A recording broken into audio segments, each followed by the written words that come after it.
This is Democracy Now! I'm Amy Goodman as we continue to look at U.S. policy in the Middle East with retired United States Army Colonel Lawrence Wilkerson, who serves as Chief of Staff to Secretary of State Colin Powell from 2002 to 2005. Wilkerson witnessed and participated in the effort by President George W. Bush, Vice President Dick Cheney and others to promote lies to justify the disastrous illegal invasion of Iraq in 2003. Colonel Wilkerson helped Secretary of State Powell prepare his infamous February 5, 2003 speech before the United Nations Security Council, where Powell falsely claimed Iraq was hiding weapons of mass destruction. Wilkerson and Powell would later say the CIA lied to them. I talked to Colonel Wilkerson last week and asked him about the parallels between the escalation between the U.S. and Iran today and the 2003 run-up to war with Iraq. Ever since 9/11, the beast of the national security state, the beast of endless wars, the beast of the alligator that came out of the swamp, for example, and bit Donald Trump just a few days ago, is alive and well. America exists today to make war. How else do we interpret 19 straight years of war and no end in sight?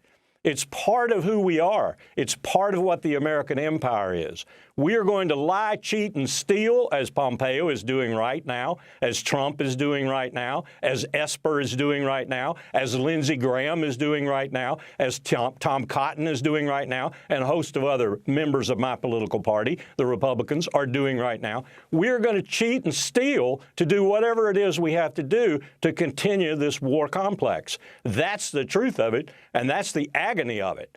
What we saw President Trump do was not in President Trump's character, really. Those boys and girls who were getting on those planes at Fort Bragg to augment forces in Iraq, if you look at their faces, and even more importantly, if you look at the faces of the families assembled along the line that they were traversing to get onto the airplanes, you saw a lot of Donald Trump's base. That base voted for Donald Trump because he promised to end these endless wars. He promised to drain the swamp. Well, as I said, an alligator from that swamp jumped out and bit him. And when he ordered the killing of Qasem Soleimani, he was a member of the national security state in good standing. And all that state knows how to do is make war. I want to turn to President Trump. We took action last night to stop a war. We did not take action to start a war. George W. Bush had the opportunity to assassinate Soleimani. President Obama had the opportunity to assassinate Soleimani. They didn't. Trump did. And you had dealings with Soleimani. You were just explaining in part one of our discussion what he did in Afghanistan and how Vice President Pence was lying when he talked about him being involved in the 9/11 attacks. Here you have one of the most egregious things of what we did, and one of the biggest reasons that neither of the two previous presidents decided to do what Donald Trump did. We have just, as we did with torture from 2002 to 2007, 2008, as we substantiated for the world that torture was okay, we have now okayed the killing of recognized members of other states' government. That's what Soleimani was. No matter how heinous we may paint him, he was a member of an established state's government, and we assassinated him. That is a very dangerous precedent to have set. You may have heard the members of the Russian Duma, Vladimir Putin himself, and others in Russia talking about this dangerous precedent. Had it been the Israelis who did this, Amy, they would have done it and sent flowers to Tehran. It would have been completely covert. There would have been no boasting, no public thumping of the chest and so forth. That's the narcissist in the White House that caused that to happen. But even if you were doing it that way, you would have to think about this consideration that eventually it would become public that you had done it, and you, by doing it, had sanctioned the killing of other state actors. Now, what we're looking at here, for example, let's just put the shoe on the other foot. We're looking at someone coming in to Washington and assassinating one of our leaders, whether it be a congressman or a member of the executive branch or someone else. We have just sanctioned that. We have become the law of the jungle rather than, as we have been since 1945, the greatest supporter of international law and the rule of law in general across the face of the globe. with torture and with killing other state-recognized individuals of their government, we have become the tiger, the lion, the bear, the alligator in that jungle. It's not a very good precedent to have set, as the Russians indicated. The Chinese have said similar things. It's a terrible precedent to have set. And now we have to steel ourselves for what the reaction might be. And as I said earlier, the strategic initiative is now in Tehran's hands.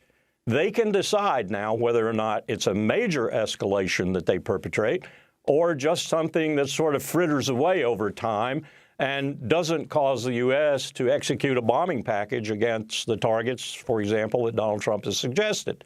I don't want to be in that world, but that's where we are. Al-Sistani said it best in Iraq. Al-Sistani, by the way, was a big help to us in 2003 and 2004 when the insurgency was developing that Donald Rumsfeld, of course, said wasn't there. Al-Sistani helped. And his statement the other day that he did not want Iraq to be the battleground of settling scores was a perfect description of what is happening. Donald Trump is trying to settle a score, and it's everything from he doesn't want to do what Obama did to he thinks his maximum tension campaign is working when it's not. That's all it's about. And incidentally, we have another failure in diplomacy perpetrated by Donald Trump developing right now in the Korean Peninsula. So wait until you see what the strategic results are of Kim Jong-un's posturing on the peninsula and Iran's at the same time. We used to have a saying in the Pentagon when we were doing war planning. We hope that the North Koreans and the Iraqis at that time, now the Iranians, don't decide to collude and attack at the same time.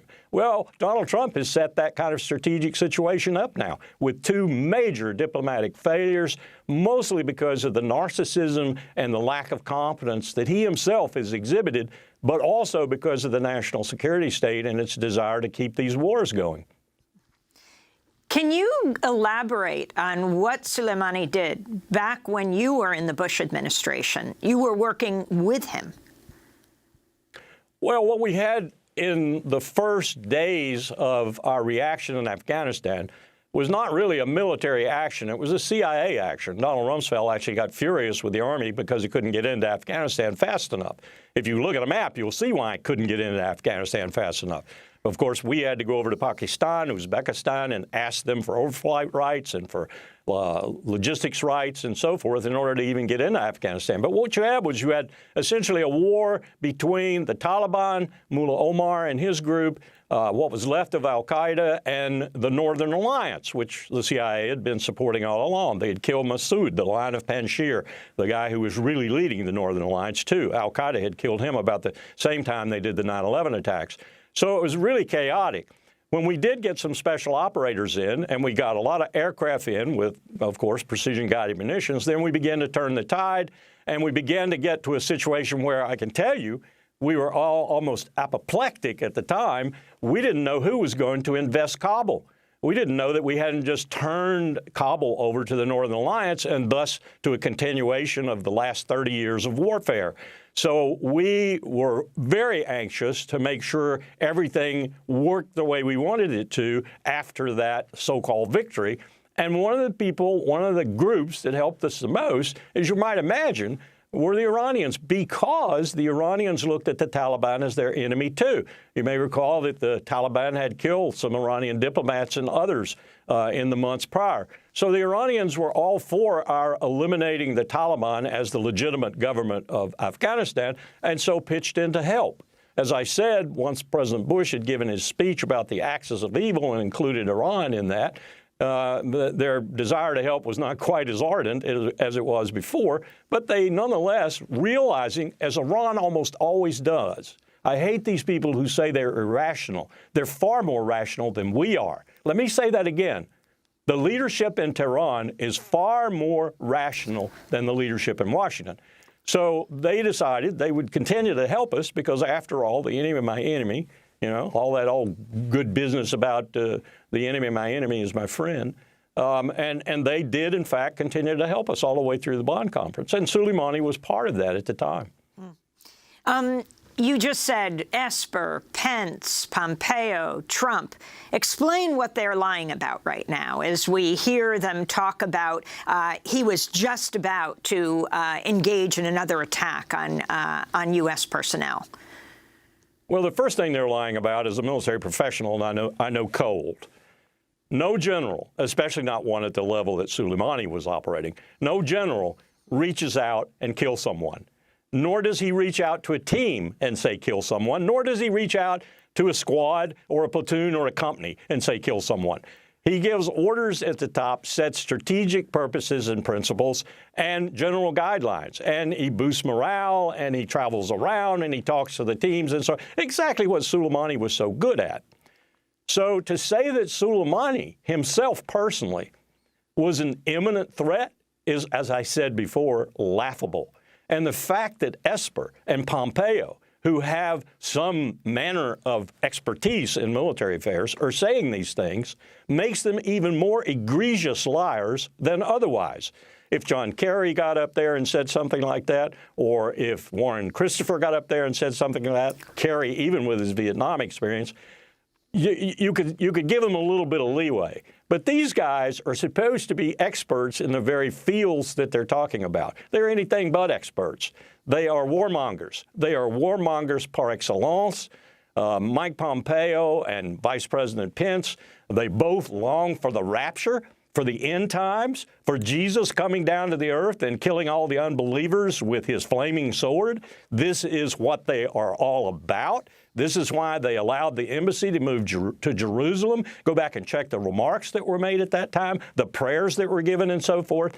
This is, in a word, a very different U.S. administration, but in the same hands of the military-industrial complex, of the national security state, of all the people who want warfare to be the raison d'etre of this empire at the same time. So you're looking at an incompetent leadership coupled with a leadership that's ruthless and brutal and knows where it wants to go. And with Iran, it's regime change, period. And if they have to go to war, that's what they want.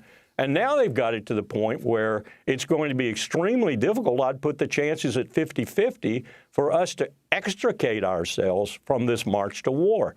And this war will put Iraq to shame in terms of its consequences in blood and treasure. So I want to go to the reasons for it, and I know you have to leave, so we'll do this quickly. 2020 presidential hopeful Elizabeth Warren was speaking on CNN's State of the Union with Jake Tapper. Next week, the President of the United States could be facing an impeachment trial in the Senate. We know he's deeply upset about that, and I think people are reasonably asking, why this moment? Why does he pick now to take this highly inflammatory, highly dangerous action that moves us closer to war? We've been at war for 20 years in the Middle East. We need to stop the war in the Middle East, not expand it. Senator, are you suggesting that President Trump pulled the trigger and had Qasem Soleimani killed as a distraction from impeachment? Look, I think people are reasonably asking about the timing and why it is that the administration seems to have all kinds of different answers. So that's presidential candidate Senator Elizabeth Warren. Last week, right after the assassination, the Oscar-winning filmmaker Michael Moore tweeted the New York Times front page from December 17th, 1998. The front page banner headline read, "Impeachment vote in House delayed as Clinton launches Iraq airstrike, citing military need to move swiftly." Colonel Wilkerson, can you respond? For 15 years, Amy, I've taught this to over 400 students on 2 campuses. National security decision-making is what it's called. One of the influences I emphasize is domestic politics. I would be a traitor to the academic curriculum which I teach. I would be a traitor to the truth if I didn't say, of course, that had something to do with it. And watch out, because there will be more, because there will be more impeachment.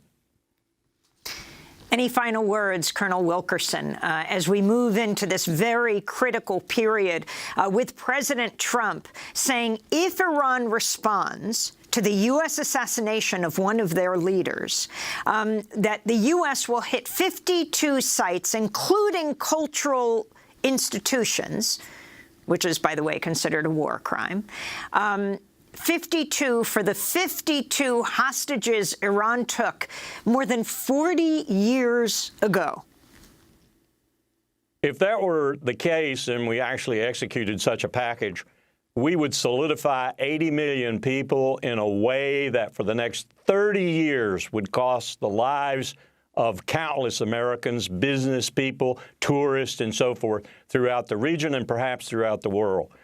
I know what the packages look like for bombing Iran.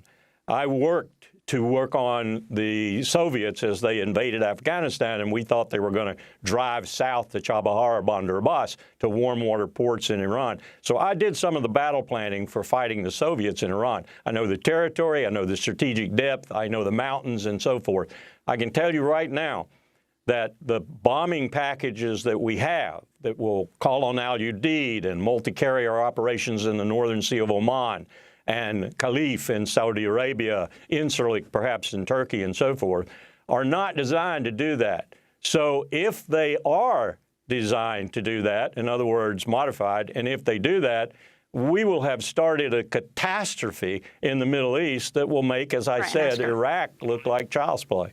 Retired United States Army Colonel Lawrence Wilkerson, who served as Chief of Staff to Secretary of State Colin Powell during the invasion of Iraq. To see part one of the interview, go to democracynow.org. Coming up next, about 150 people were arrested Friday at the climate protests in Washington.